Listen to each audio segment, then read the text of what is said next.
Good afternoon, everyone, and thank you for joining us today on our monthly CFE webinar. Um, it's good to have today with us Autumn Price with Land O'Lakes and Randy Russell with the Russell Group. And today we're going to talk about the Biden administration and how it's going to affect agriculture, or how it may affect agriculture. And so a little housekeeping before we get started is that if you have questions, up in the upper right-hand corner of your screen, there is a questions area. And if you have a question, feel free to type it in there. The moderators that are on this call, as well as yourself, are the only ones that can see the question. So feel free to answer or ask any questions, and we'll try to get to them. Traditionally, in a webinar like this, we get more questions than we have time to answer. So Autumn, appreciate you getting on. We had a little technical difficulty. Autumn is on her phone instead of her computer, and she got on promptly at 11:59 today Central Time, and so it's all good though, right, Autumn? And so Autumn, if you'd give if we do a couple things, Autumn, if you'd give yourself a little bit of an introduction as far as what you do with Land O'Lakes on Capitol Hill, and then pass it on to Randy, and he'll do a little bit of an introduction to himself. And then Autumn will jump back to you, and you can kind of give your ground level view of what's going on Capitol Hill pertaining to agriculture. And then at the end of your two presentations, we will go to questions that we'll be getting, and I already have received some questions that we'll cover at that point. So Autumn, I appreciate you getting on. If you would like to take it from there. Sure, thanks, Don. And once again, on behalf of myself personally and Land O'Lakes, our organization enterprise, we're delighted to be here today to talk to you, Don, and your farmer members about DC and what we're doing in DC, and invite you, if there's nothing else you take away from this, we want to be a partner with you all when you think about advocating on behalf of your cooperative, your operation, what your needs are, how can we work together in partnership to make sure that your voice is heard. And that we're making a difference, and we're moving forward on policy matters that are important to you and your organization. So that's the takeaway early on. But with that, I will tell you a little bit about myself. I'll turn it over to Randy to talk about himself and his great firm, the Russell Group. And then we have a slide deck that we'll go through. I have 7 slides, and I think Randy has 5 or 6. So we'll make it quick. I know we want to get into questions, Don, and we really do want to get to those questions because we want to know what's on your mind and be able to answer those too. So with that, I've been with Land O'Lakes, head of our government affairs team for 8 years now, and based in DC. I've been in DC total for about 20 years. And during that time, I've worked on Capitol Hill as well as for other agriculture industries like the produce industry. I started off with the cotton and peanut world, and that's primarily because I grew up, if you can tell from the accent, I grew up in the South. I'm a farm kid from Tifton, Georgia, where my family still operates a third-generation family farm, peanut cotton farm, and vegetable farm as well. So agriculture policy has always been really important to my family and to me, and it was a natural focus given my upbringing. However, I did have a short stint. A number of years, I went to law school and practiced law right outside of Atlanta, Georgia. So that pathway to ag policy was not a straight line. It was more like a maze, or a zigzag rather. But happy to be here, happy to be with Land O'Lakes today.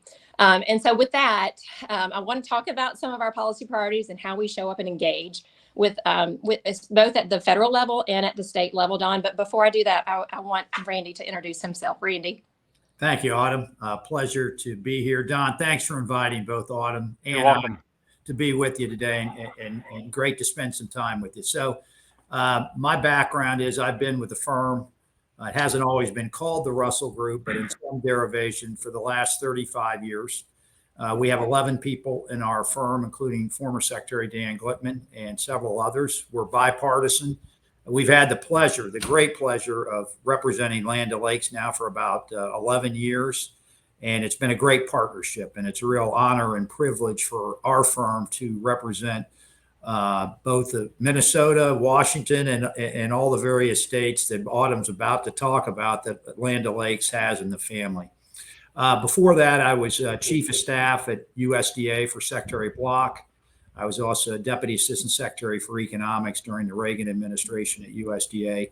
like Autumn and so many others, I also worked up on the Hill. I worked for then Senator Rudy Boschwitz from Minnesota right after he got elected, and worked for him for a couple years, and also served as an economist for the Senate Agriculture Committee. Also had the pleasure of working at the National Council of Farmer Co-ops for a couple of years as vice president for trade and farm policy. So that's a little bit about myself. And with that, I'll turn it over to Autumn. And I know she's going to go through her slides, and then I'll pick up from her. Thanks, Randy. All right, let's pull these slides up, and I'll do the best I can to navigate these on my iPhone. So I want to start off first just talking about our enterprise, because that helps shape and helps you shape and understand and the framework from which our government affairs team operates in Washington, D.C. And many of you know this already, but I think it's just worth rehashing here. Being a farmer-owned cooperative, 100 years, by the way, we were founded in 1921. So celebrating that 100 year this year, and we're going to celebrate for another 100 years, hopefully, and more and beyond. We are today made up of 1,600 dairy producers. A large sector of that is in Pennsylvania, that Delaware, Maryland area. There's another sector that's in the upper Midwest. Think Wisconsin, Minnesota, some parts of the Dakotas, and even into a little bit into Iowa, and then as well into the West Coast. So Central Valley, California, we have a lot of dairy out there as well. And then in addition to that, we have 700 ag retailers across the country, primarily up and down the Mississippi, the Midwest, and what you are one of those. So thank you very much for that partnership. We are, and you know this too, we are feeding animals through our Purina Animal Nutrition business. We are marketing milk through our dairy foods business. Most people recognize that Land O'Lakes branded butter, and we're very proud of that. And then we're supplying fertilizer, crop protection products, seed, and other products through people like you, through this network, this ag retailer network. And then we find the final and newer business for us is Truterra. And you may have heard about that. Truterra focuses on enhancing farmer-led stewardship and helping farmers focus on both natural resource stewardship as well as profit potential on farm, including creating new opportunities, revenue sources. Many of you probably heard the carbon credit offerings. We just partnered with Microsoft and have our own credit program that was just recently announced earlier this year, carbon credit program, that's going really well. So Truterra is one of our newer business units. All of this adds up to quite a scope and breadth across the United States. And just on the ag side alone, from our ag retailer network and through folks like you all, we touch half the harvested acreage in the country. We also touch 10,000 rural communities across the U.S. So providing this context, I think, will help tell the story and shape the understanding for you all as far as how we show up and how we engage at the federal level. Now, let me pivot quickly to trying to get to the next slide. What's our team look like at the federal and actually at the state level as well? This is our team, a slide that demonstrates our team. Pete Kappelman, who is a former board member of Land O'Lakes and now is our senior vice president of member relations and government relations, oversees our work. And so he is our leader on our government relations team. And then we have, since I joined 8 years ago, we added 4 more resources or team members to our staff. So we have both a presence at the state level now and at the federal level. And again, the purpose of and the goal of our team is to develop the policy positions, make sure we are aligned across the organization and the enterprise on what those policy priorities are, and then advocate on your behalf and also with you, in partnership with you, to advance those policy priorities both at the federal level as well as the state level. Next slide. So with this, then I'm going to pivot one more time because what I think this slide demonstrates that is that we have to be mindful when we are advocating for policy. We have to be mindful of our audience. And I think Randy will probably get into this a little bit more granular. But I thought this, and I'm not going to drain this slide for you, but I wanted to point this out because it helps. These data points are our direction. They help inform and shape our government relations plans and our strategic planning over the long term. What you can see here is the highest population growth is in urban areas, and that's continuing. Only 34, so out of the 435 congressional seats, there are only 34 districts that are more than 50% rural. And again, it takes 218 votes to move legislation. We've got 34 rural districts. So the point here is that we have to get really, really creative and thoughtful about how we are successful in our policy, our own policy success, right? Just really, really quickly, the map on the left shows our ag footprint, and you can see a lot of, as I mentioned earlier, a lot of our ag retail footprint, our dairy footprint is primarily in that Midwest, right? And then you look and see the population growths and the population centers, and that's primarily moving or shifting to the Southwest and along the coast, right? So New York and Florida and California. So again, it shows and demonstrates that we've got to be creative. We've got to think about forming coalitions, strange bedfellows, I would like to say, to be able to really advocate and advance our policy priorities in the middle of the country. Next slide. One example of this. One example of this for us and how we're showing up. Is earlier, I would say a year and a half ago, we built a coalition. And let me back up. One of the things that we have seen that there's been a major gap for agriculture and for our rural communities too is around infrastructure, and particularly internet connectivity. And according to some studies, there are 42 million Americans without high-speed broadband access, and many of them live in rural communities.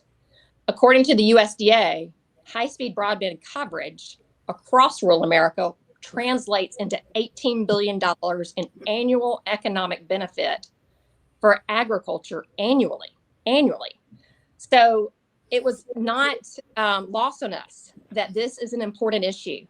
As we think about the breadth and scope, as we think about the enterprise being very focused on data and insights and providing agronomic advice and precision agriculture, we knew we needed to take a leadership position on infrastructure and particularly broadband.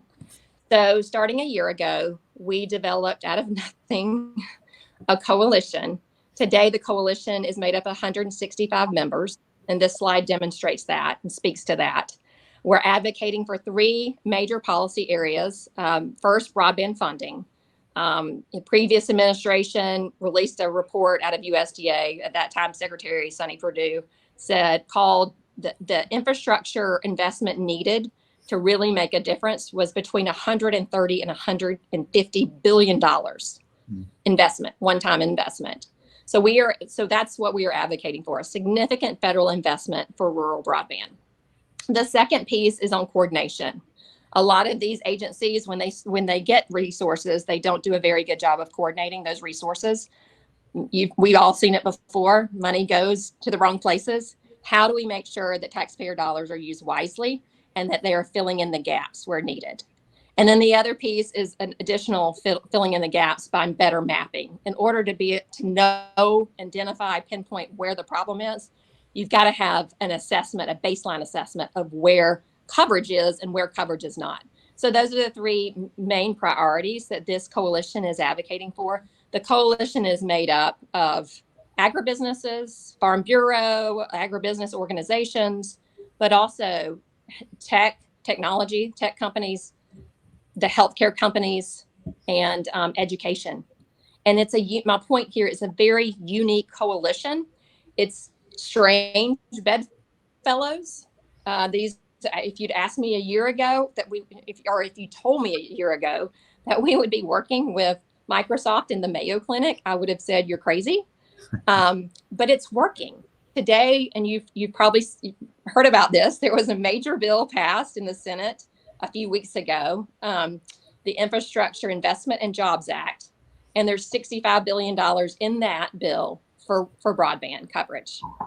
We expect that to move forward, and the House should vote on that, or is expected to vote on that when they come back from recess in the fall. So we see that as a really important milestone, that we've got funding now, significant funding. It's not $150 billion, but we'll take $65 billion. We can do a lot with $65 billion of broadband funding. And then we are hoping and planning to work with the states to implement that money where it's needed most. My point there, though, is, again, the way we're showing up differently on that issue. And that's just one example of an issue that we're working on. Other areas that we're focused on, and we can get into this in the Q&A before I turn it over to Randy, we're also spending a lot of time on labor. We're talking a lot about climate. We're talking a lot about tax and trade. We've had, according to my team's calculations, over the past, since January 1, we've had well over 100 meetings on Capitol Hill with either the member of Congress or the staff and cabinet officials or their staff in the administration. We're doing that in conjunction with partners like you. For example, we've had 10 fly-ins, virtual. The benefit, I guess, of being virtual these days, a little bit more limited on travel, is that we can do a lot more events virtually than we've ever been able to do in the past. And we find connecting our members and partnering with our members at the grassroots level and connecting you with your member of Congress is a very effective way to make sure that our voices are heard and the policy issue is elevated to another level. So with that, I will stop now. I'll turn it over to Randy to talk about, to zoom back out and talk a little bit about the more specifically about the landscape we find ourselves in DC. Randy. Thank you, Autumn. And I might add, before I talk a little bit about the administration and Congress and where we're going, and then turn it back over to Don for questions, I just want you all to know there is no finer advocate in Washington when it comes to agriculture issues than Autumn Price. She does an outstanding job each and every day. I've had the pleasure of knowing her for over 20 years. And I've watched her build out the advocacy coalition building at Land O'Lakes, and she is stellar. And you should know that each and every day you've got great representation and a great voice as part of the Land O'Lakes family through Autumn and her team in Washington. What I wanted to do is just talk for a second about what's going on in Washington. You know, first of all, this is the closest margins in the House and Senate that we have ever had in the history of this country. So to govern in this kind of an environment where you have a 50-50 Senate and the Vice President Harris breaking any tie-breaking vote, and where Nancy Pelosi is Speaker, but she has a 3-vote advantage in the House. And that is the narrowest margins that parties have controlled the House and Senate in the history of the country. And, you know, there was a lot of talk when Joe Biden came in about, given this circumstance where there's going to be a great opportunity to do bipartisan legislation or partisanship. And, you know, we've seen a little bit of both. I mean, Autumn just alluded to the infrastructure bill that had that $65 billion in broadband funding, critically important. And I give Beth Ford, the CEO of Land O'Lakes, a lot of credit, because she's been talking about this for about 2 years, about the need for high-speed internet access in rural areas. And she really took ownership of that and helped build out this coalition. So that's an example of bipartisanship. And the House, as Autumn said, will pass that sometime probably before September 27th. However, there's also been a lot of partisanship, as you all have seen, and we're watching that right now play out with this so-called reconciliation bill that I'll talk about in a second. One other thing that that people tend not to focus on, but in the next, between now and November of 2022, we're going to have 38 gubernatorial elections. And right now, Republicans hold a majority of the governorships, But this year, Virginia and New Jersey have governorships up. Both will probably be held again by the Democrats. Also, California is going through their September recall of Governor Newsom. And if he is recalled, there are 40 candidates on the ballot that they'd have to choose from if he is recalled. And that's going to be a very close vote on the recall. So that'll be interesting to watch. When we look at kind of what's going on next here, let me see if I can get these slides to move. There we go. You can see in the House of Representatives, I mentioned that Nancy Pelosi, the Speaker, only has a 3-vote margin. It's interesting. The Democrats have a little less than 51% of all the districts of the 435 districts, but combined, they only represent 16% of all the land area. And that gets to the point that Autumn talks about, and that is if you look at a map of the country of House membership, both coasts are heavily blue and the urban areas are heavily blue where the populations are, and the middle part of the country is heavily red. And that does lead to a lot of the divisiveness that we've seen geographically and politically in the country. 2 factors I think that's important to remember as we go into the 2022 election cycle. First is we have just finished a census, a 2020. Every 10 years we do a census, as you know, and the basis of that outcome of that census helps drive the redrawing of congressional districts. And this year, you're going to see there are several states that have picked up districts. Texas has picked up 2, Florida's picked up 1, North Carolina, Arizona, Colorado, and a few others. There's also states like California and others that have lost seats. And if you look at who controls the redistricting process here, you can see that there are somewhere in the neighborhood of 25 of the 36 states that draw their districts using the governor and the state legislature versus a nonpartisan commission. And 25 of those 36 are controlled by Republican governors and legislatures. And so if you look at the states where they pick up seats and those states that lose seats, clearly the Republicans are going to have an advantage going into the redistricting process. That's the first issue to keep in mind. The other issue I think that it's important to keep in mind is that that besides the fact that we're doing a redistricting, is that just historical trends. If you go back the last 86 years, there's only been 2 times in 86 years that the party in the White House with the first midterm election picked up seats. And that was in 1934 under President Roosevelt, and in 2002 with George Bush. Every other first midterm election for the party in the White House, they have lost seats. So if you look at that, in fact, if you go back to Barack Obama in 2008, when he was elected the first midterm in 2010, the House was taken over by Republicans, and they picked up, I think it was 63 seats. So if I'm a betting person today, I'm betting that all else being the same, the House could very likely flip, and we'll talk about that further during the question and answer. In the Senate, you can see that it's 50-50, which makes it a very challenging environment for Chuck Schumer, the majority leader, to govern. There are 34 seats up in 2022, 20 Republicans and 14 Democrats. So clearly the advantage is on the Democratic side. They have fewer seats to have to defend. And if you look right here, this is a little map of the United States, state by state, and the ones that have Senate races up in 2022. Republicans have 5 open seats. They have, let me see if I can remember them all. They've got Rob Portman in Ohio. They have Roy Blunt in Missouri. They have Senator Pat Toomey in Pennsylvania. They have Senator Richard Burr's seat in North Carolina. And then Richard Shelby in Alabama is retiring.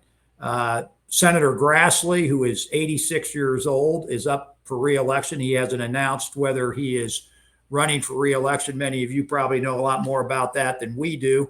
although I follow him on Instagram, and the guy is like the Energizer Bunny. He is all over Iowa, as you know.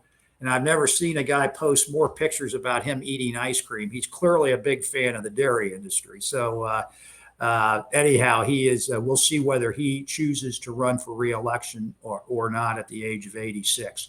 So that gives you a little rundown on the Senate situation. It's going to be very interesting to watch, because if you look at this right here, these are the approval ratings of recent presidents as compared to Joe Biden. And you can see here that Barack Obama actually at this point in his first term was at a 60% approval rating.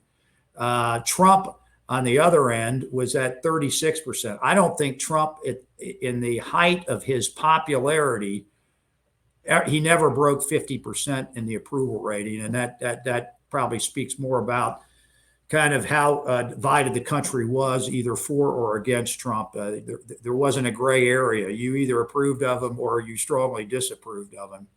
Right now, Joe Biden, the average of the polls is in the mid to upper 40s. He has taken a hit in his polling data, most recently because of, I'll say it point blank, very, very poor execution of withdrawing from Afghanistan. Basically, it's been a debacle. I don't know how else to say it. Also, what's going on at the southern border.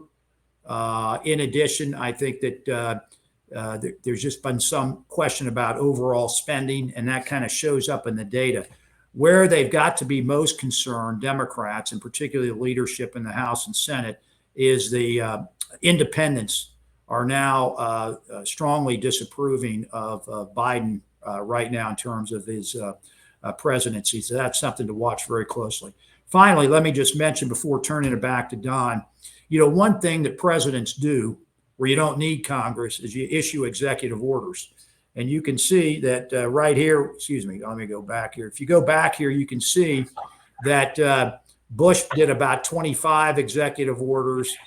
Trump was somewhere in the 30s.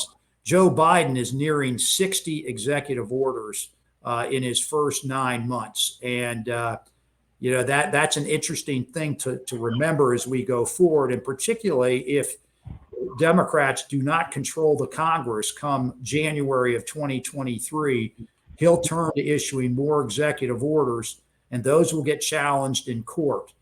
And one of the lasting legacies of the Trump administration is the number of federal judges that Trump got appointed and approved, somewhere in the neighborhood of over 230 judges, including 3 Supreme Court judges. They now, conservatives control 8 of the 12 appellate courts and several of the federal district courts. So something to keep your eye on in terms of challenges to these executive orders as we go forward. Don, with that, I'll turn it over to you. And I know Autumn and I are both happy to answer any questions that the team have. That's good. We definitely have some questions being asked. And if you're an audience member listening, again, go to the questions area up on top right, and type in your questions, and we will try to get to them. But we do have some questions that came in during the registration. And I think, Randy, I'll start with you. And if I ask the wrong person, because these aren't directed specifically at one or the other, just pass them on to the other person. But so, Randy, from your perspective, obviously agriculture is what we're talking about. The Farm Bill funding programs, how do you feel they'll be affected by the new administration? And do you see the current political divide that we have across the country and in DC impacting the Farm Bill? And Randy, if you want to pass that one, you can, but seems to connect with you Sure. pretty well. So Randy, if you want to touch that, that'd be great. Absolutely. Thanks, Don, for the question. So as I sit back and think about what are the priorities of this administration, I would say there are 3. One is climate, and Autumn talked a little bit about that and some of the great things that Land O'Lakes is doing through their Truterra business. Look, there are folks in this administration that go to bed at night, wake up in the morning, and during lunch think about nothing other than climate. So it is clearly a very high priority, starting from the president on down. Number 2 is nutrition. We've already seen several things the administration is doing relative to the formerly known as food stamps, now known as SNAP, the Supplemental Nutrition Assistance Program. They have just updated the monthly allotment that takes effect starting in October. The amount of money that a family of four will, on average, will be getting. It's about a 20% increase in the allotment. So clearly nutrition, and not just looking at feeding more people, but the types of food that they are given under these feeding programs is coming under review. And then lastly, racial equity. There has been a lot of focus out of this administration on that issue. You've already seen $4 billion that in loan forgiveness that has been approved by USDA. So Don, as I think about it, I think it's climate, I think it's nutrition, I think it's racial equity, and a couple of other quick points. You mentioned Farm Bill. By the time we get to the 2023 Farm Bill, given the spending spree we have been on in Washington, there isn't going to be any new money to provide for a Farm Bill. I think I'm just being brutally honest here. If you add up the 6 COVID packages we have done, that's $5.2 trillion. If you add up the basic infrastructure bill that Autumn talked about, that's $1.2 trillion. If you add in this reconciliation bill that Congress is going to take up this fall, that's $3.5 trillion. If you add that all up, Don, over 18 months, Congress will approve over $10 trillion in new spending. That's a hell of a lot of new money, even for Washington. That's a lot. Yeah, Randy, I would just add on to that very good point. It reminds me when I was on the Hill as a Senate staffer in 11 and 12, and that was a time when we were making cuts. There was no new money. The best you could do to get a win at that point and be successful was to defend what you had. And it feels very much like we're going to be in that position again. That's why, again, our messaging is really important. Being able to show and demonstrate to policymakers the importance of the Farm Bill, the importance of support, commodity support, safety net, as well as other good policy, crop insurance, conservation programs. We're going to have to tell that story and start that now. We can't wait. Right. Okay, so thanks for those. So Autumn, this one is directed at you, and I'll try to paraphrase it a little bit. But first of all, earlier you had talked about Land O'Lakes being a strong advocate, obviously for agriculture in Washington D.C. The first part of the question is how can members of CFE in this case communicate those concerns with the Land O'Lakes? Okay, so that's part of the question, and then. I think these are kind of joined. There's been a lot of discussion around the administration's tax proposals that could negatively impact the farm economy. And what is Land O'Lakes' position on that? And so it's kind of two separate questions, but they were both at the same time. So. Yeah. So let me answer the first one. Let me take the last one first, Don, because I think it relates to the first one. I will just on tax alone. So one of our top priorities is preservation of Section 199, which is the deduction, domestic manufacturing deduction that cooperatives take. We can use that benefit, leverage that benefit to offset some income and lower our taxes, but then also or mitigate some of our tax liability, and also pass that on to CFE or another cooperative, and you in turn pass it on to your individual members, right, for that benefit. Right. It's a great benefit because we can all, throughout the supply chain, the cooperative supply chain and network, we can all, leverage that benefit. And that has been one policy piece that we have been advocating to maintain for a very long time. We are certainly and equally as a couple of areas that we think are equally as important. Capital gains, certainly estate tax. Eliminating estate tax. I think there's a threshold now, but eliminating it entirely, along with American Farm Bureau. That's one of their top priorities as well. And then we're hearing a lot about stepped up basis and eliminating stepped up basis, and obviously. family farm preservation is very important to us, to Land O'Lakes. And so that is something that we are monitoring very closely as well. That said, tax policy is very important to Land O'Lakes, and we're going to continue to lean in, advocate, tell the story why that policy is so important to family farms and to our cooperative network.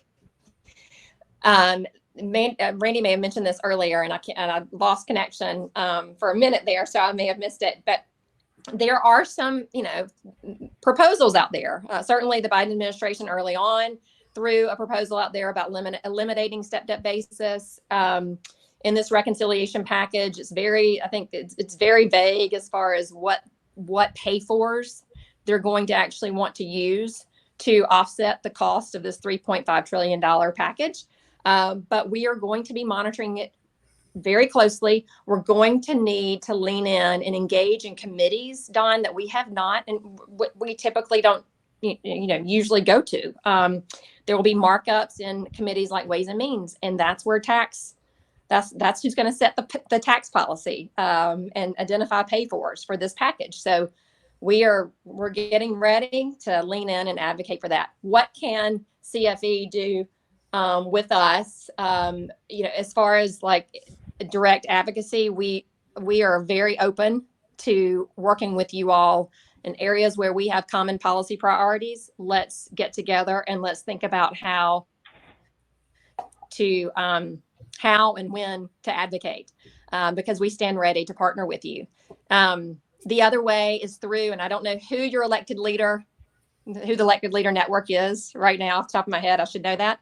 But that's another voice, either a board member or some of the elected leaders at Land O'Lakes. That's another voice that you can connect with, and they can then in turn be your advocates as well on the policy side. So there's a number of ways to do it. But I would say there are a number of cooperatives like yourself that partner with us, and we've done virtual events, virtual fly-ins and physical fly-ins. We had a retailer from Wisconsin come in right before COVID shut us all down a year and a half ago. We had a really successful fly-in in DC with the Wisconsin delegation. So we stand ready and willing and fight that if you're interested in doing something like that with us.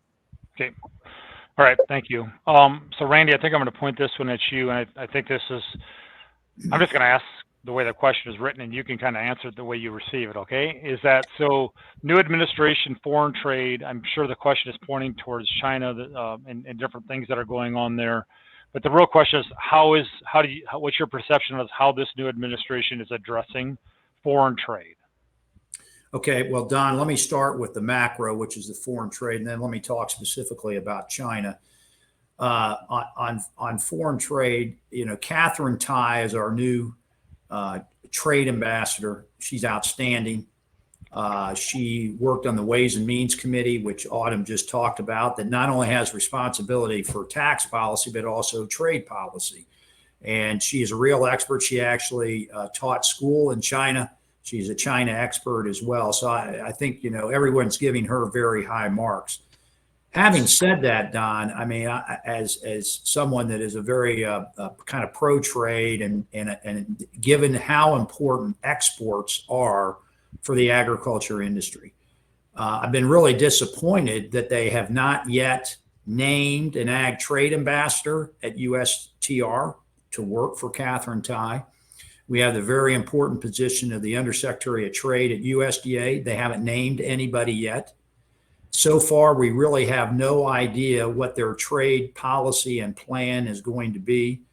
They have not advocated for any new bilateral trade agreements or regional trade agreements or multilateral trade agreements. So I would just say overall, I have great confidence in Secretary Vilsack. He obviously, after he left, after 2 terms as secretary, he went to be the CEO of the U.S. Dairy Export Council and did a great job. So he's very pro-trade. And we have a great deal of confidence in Catherine Tai, but we're still waiting to kind of see what their trade agenda is going to be, and disappointed they haven't named these key positions. On China, just for a second. The number that I just saw this morning through the month of July, Since January 1, we've done $16 billion worth of ag exports to China. So clearly, the second year of the phase one agreement covering, 2020 and 2021 is going along quite well. We should probably end up getting somewhere in the $30 billion range for the year, maybe even higher than that. So the Chinese continue to have a strong appetite for our products. I think longer term, however, we're going to have to come to grips with our relationship with China. And I think it's going to be the most vexing issue, not only this president, but future presidents will have to handle. How do you maintain a commercial relationship with China, given what we saw that they did with Hong Kong, given what they could potentially do with Taiwan, given their manipulation of the currency, the yuan, given the technology stealing that they've been doing, the lack of IP protection, and given what they've been doing on human rights relative to the Uyghurs and others within China. And I really do believe, as a nation, one of the most challenging problems we're going to have is dealing with China, who's likely to get more aggressive in Asia and in the South Pacific in the years ahead. And I think we're going to have to manage that, and that's going to take a great deal of thought and leadership. Okay, thanks. The next question talks about cattle and processing plants and things like that. So could one of you provide an update on to the bipartisan bill providing funding for processing capacity? Obviously, cattle producers in the CFP trade area are limited in options to process animals and livestock, cattle in this question. And doing this, passing this bill would expand our marketing options as far as, I've heard about the big four and so forth, but where is Capitol Hill on that? Randy or Autumn, if you want to take that, it does not matter. Whoever feels like they can take that one. Randy, I'll jump in. I'll jump in on that, and then Autumn can bring her perspective as well. Don, so Secretary Vilsack in July announced availability of $500 million for small and medium-sized processors. They are doing listening sessions around the country to try to gather input. They put out a request for proposals on ideas about how they might spend that $500 million to build the most capacity that they could. What this is coming from is really a broader discussion about competition in the beef and cattle sector. And this used to be just a kind of a populist issue. And frankly, Senator Grassley has been on this issue for, probably 30 years and continues to be a leader on trying to create more competition in the cattle industry. We have seen this administration issue an executive order on competition that will include agriculture. Secretary Vilsack has named a senior policy advisor to manage competition with a very strong view towards the cattle sector. And I will add one other thing, and that is there is a growing concern generally on a bipartisan basis about foreign control or foreign ownership of agricultural assets.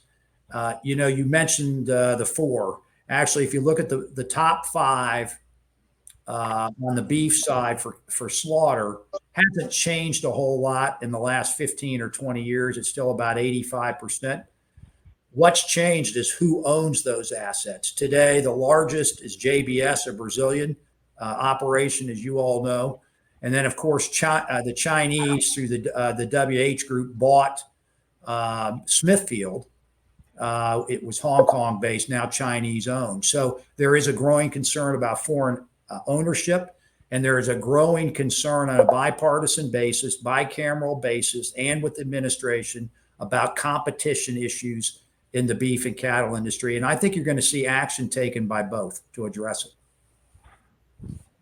Autumn, do you have anything to add to that, or? have a whole lot to add to that. I mean, Randy also represents some other clients in that space that he's more acutely aware of the politics there and the policy discussion. I would say from a Land O'Lakes perspective, this is something that we hear about, Don. We have taken the approach, at least from a policy, government affairs standpoint, just given our limited capacity, to partner with those that know a lot more about this space than we do. I mean, I think about Iowa pork producers, national pork producers. We have been in contact and worked with them behind the scenes, as Randy alluded to, the $500 million payments. We were advocating, with them, in lockstep with them, for that benefit. And so we were glad to see that happen. But as far as just in the weeds on the price and the competition issues, we aren't as much in the day-to-day. Now, having said that, one area I think we are focused on, and it's more broadly, is telling the story.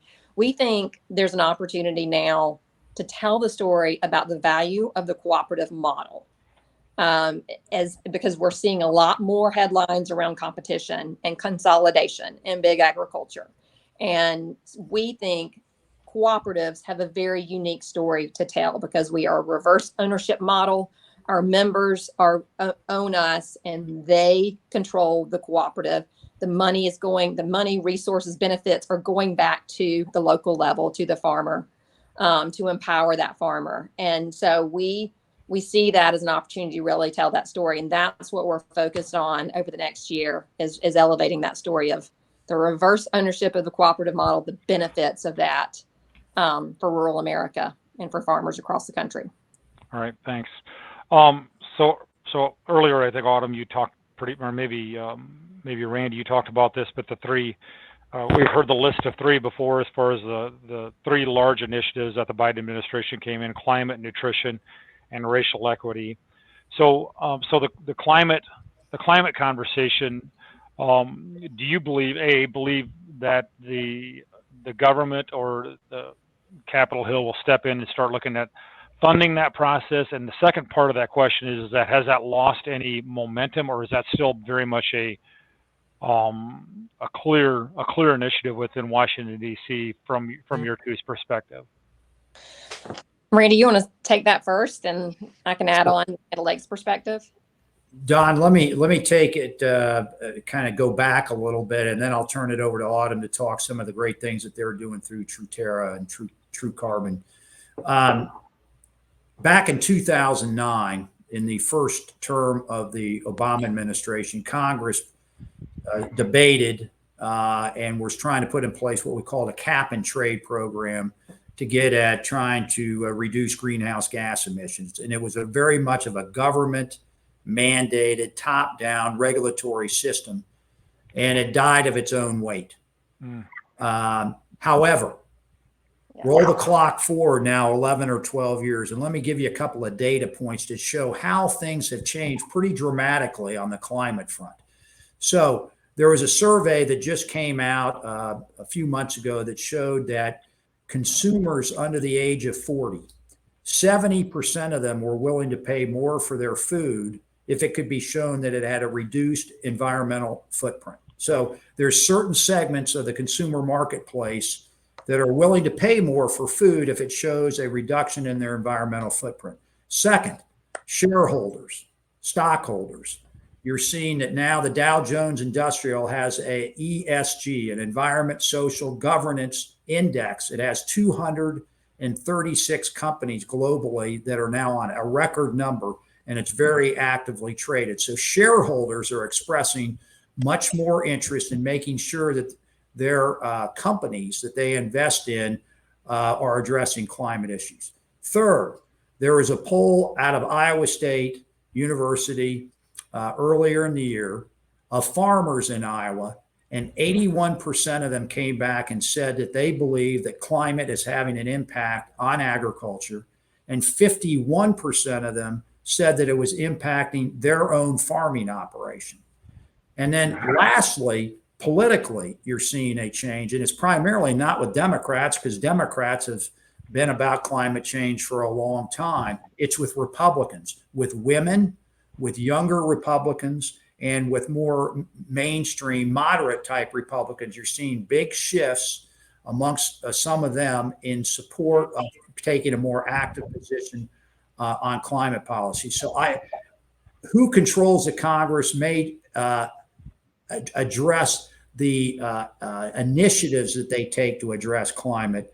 But I don't think the direction of the line, maybe the slope of the line, might change. I don't think the direction is going to change. I think climate is here to stay, and I think what we have to do is ensure that the value proposition isn't that it's going to shove costs down on producers, but rather generate revenue for producers. And with that, I'll turn it over to Autumn.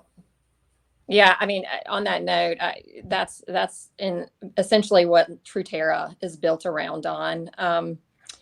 We are a federated cooperative system that is a differentiator in this space. We're the only farmer-owned, farmer-focused voice leading in this climate space. And from the Truterra standpoint, we're leveraging that data-driven approach and maximizing the capabilities of every acre, and the goal, with the goal of both stewardship but also profitability back to the farmer. And that is a differentiator when you look at some of the other programs that are out there that are competing with Truterra. So that is what we are putting voice to when we go to DC. We're talking about policy being incentive-based. We're talking about policy that provides an opportunity for a farmer to transition into practices that may be a little risky, but could end up reaping substantial, profitability and reward in the long run. But that's what we are leaning into and advocating for. I would agree with Randy wholeheartedly. I don't see this climate discussion slowing down at all. So we're leaning in, and we don't slow down. Yeah. So a lot of momentum is still in the top three of this administration at this point. Yep. So down to the last 7 minutes, so we'll try to get to the questions that I have. But the one question is one that's kind of near and dear to all what we're seeing now is labor and labor shortage, specifically freight and trucks and everything like that, and just general labor shortage in the rural areas and in the urban areas. And so how is that being heard on Capitol Hill? Is that being heard? Any feedback on that from your perspective on either of your fronts?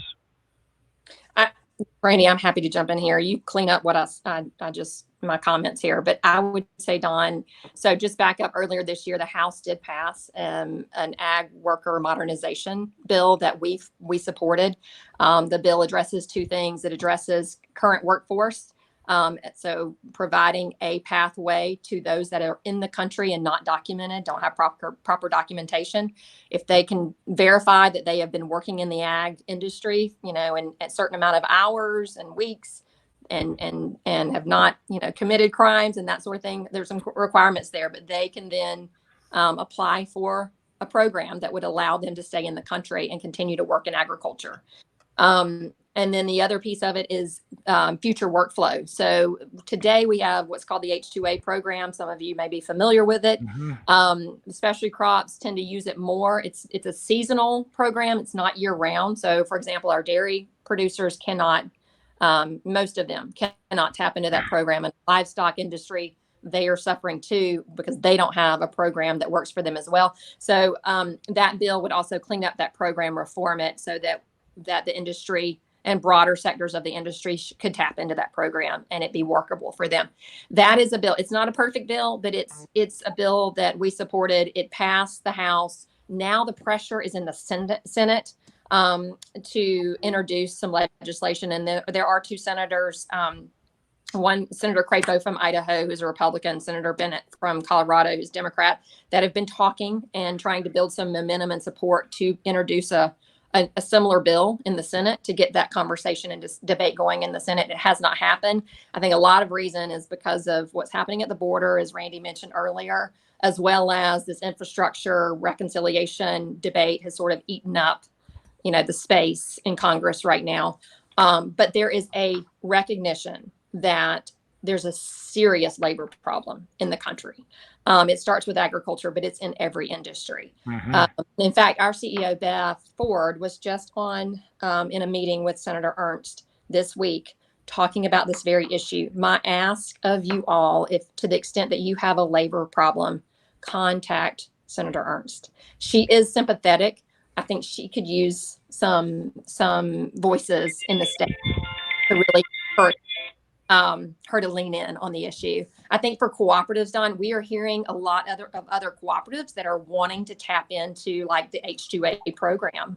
They're not currently, the eligibility is a little bit gray. And so there's, what can we do to provide a solution there for our cooperatives who are also short on labor? Right. We are putting voice to it. We invite you to put voice to it. If you want to partner on that issue, we welcome that partnership. Okay. All right. Randy, anything else? Well said. Okay, thank you. Don, was that Senator Ernst calling you on the phone there? She was just giving me a call because she heard her voice being mentioned. But, so I think kind of a closing question, and I think it's a good question. Besides obviously Land O'Lakes and the Russell Group and so forth, I'll paraphrase the question. So from a seat in Iowa, South Dakota, or Minnesota, from a farmer's perspective, so many times it's like, well, we're just one voice or just one seat in the counties or the places that we live. And so what government agencies and stakeholders on Capitol Hill are the people or the groups that we need to tap on the shoulder and share our concerns with? And maybe in the last 2 minutes we can do that, and then maybe do some closing comments from both of you guys. Well, do you want me to take a stab at that and then turn it over to you, Autumn, for Sure. Okay. So real quick, I mentioned early on that I have great confidence in Secretary Vilsack. You guys know him. He's governor of Iowa. He's got a long track record at USDA, 2 terms there as ag secretary. And we have confidence in him knowing the ag industry and being an advocate for the industry. I don't worry about Secretary Vilsack. I do worry about other agencies, EPA, when it comes to biotech approvals, biofuels, and ethanol. We're waiting for the RVOs for both ethanol and biodiesel and advanced biofuels. Still not out yet. I worry about pesticide and chemical re-registrations at EPA. I worry about waters of the U.S. out of EPA and what are they going to ultimately do with that. I worry about public lands announcements out of the Department of Interior and trying to restrict some of the activities on these public lands. So I think so many issues that affect agriculture don't come from just the Department of Agriculture, and they don't just come from the ag committees, as Autumn talked about with Ways and Means and the Energy and Commerce Committee and some of the Commerce Committee over in the Senate. So again, I think we have to be effective advocating, not just at USDA, but so many of these other agencies. Lastly, let me just point out that Autumn mentioned that there are only 34 congressional districts that are primarily rural. Now, I'm not the smartest person in the whole world, but in order to get to 218 votes, I think I can do the math. That means we've got a hell of a lot of suburban and urban members to vote for things like farm bills that are important to us, whether it's crop insurance or farm programs or trade. And the way to do that is to build alliances with the conservation, environmental, and nutrition community. And the last 2 farm bills in 2014 and 2018, we fractured that coalition and we paid a heavy price for it. So I would strongly urge us to think longer term and build these coalitions that allows us to get to 218 votes. And the cooperative method and the cooperative membership, the grassroots touching 50% of every acre in the United States, it's in farm production that Autumn talked about, is the way to do it. Very well said, Randy. My only comment is we invite you to be a partner with us, Don, and you and your customers. And because as Randy said, we got to build alliances and we stand ready to do that. We also, we will make it easy. Sometimes it seems complicated or hard, but We've got the capacity from a team standpoint. Randy's a great resource as well. We work very closely with him, and we want to make it easy for our members to put voice to these issues because they're extremely important to us in the enterprise and to all of you. All right. Randy or Autumn, any closing comments? Otherwise, we'll wrap up the webinar. Randy, anything else from you? I'd just say, Don, thanks. Great being with you. Great being with the members and customers, and look forward to doing it again soon. Autumn, anything from you? Here, it was a pleasure. Look forward to working with you, Don. And I don't mean to pick on Senator Ernst. Weigh in with Senator Grassley too. He's on the Judiciary Committee, so We can do that. We can do that. Well, I would like to take a minute just to thank everybody that joined us today. I do not have a September webinar planned at this point. We'll have to see where harvest goes and what time we can schedule and topics, but I sure appreciate everybody getting on. And again, thank you, Randy and Autumn, for getting on and sharing your insights. Everyone, have a great day. Thanks. thank you. Thanks, Don. Bye-bye.